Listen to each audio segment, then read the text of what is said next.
BNP সরকার ভালো না, জামায়াত ভালোভাবে ভূমিকা নিতে পারছে না, এই করতে পারছে সেগুলো। তাহলে আমি বলবো কি যে আসলে এই দেশে কি ফ্যাসিস্ট খুনি সরকারই ভালো ছিল?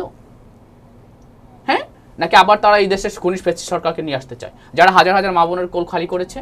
না, আসলে আমাদের বিএনপি সরকার, বিরোধী দল জামাত ইসলাম যেভাবে সমালোচনা করছে, যেভাবে সরকারের বিরোধিতা করছে, সরকারের ভুলভ্রান্তি ধরায় দিচ্ছে, আসলে এইটাই পারফেক্ট। ইভেন এই বিএনপি সরকার 18 কোটি মানুষের ম্যান্ডেট নিয়ে ক্ষমতায় আসছে। আমি আপনাকে একটু পিছনের দিকে একটু বলি, যেমন আমাদের স্বাধীনতার প্রবক্তা, বহুদলীয় গণতন্ত্রের প্রবক্তা শহীদ প্রেসিডেন্ট জিয়াউর রহমান, স্বাধীনতার ঘোষক, তিনি আসলে যখন দেশের প্রেসিডেন্ট ছিলেন, যখন ক্ষমতায় আসছে, রাষ্ট্র ক্ষমতা আসছে, তিনি প্রত্যেকটা পল্লী গ্রামে মানুষের ঘরে ঘরে গিয়ে গিয়ে, হ্যাঁ, কৃষকের, অসহায় মানুষের পাশে গিয়ে গিয়ে খোঁজখবর নিতেন যে কে কী অবস্থায় আছেন। সেম এখন তারই সুযোগ্য সন্তান বাংলাদেশের বর্তমান প্রধানমন্ত্রী তারেক রহমান সেই কাজটা করছেন।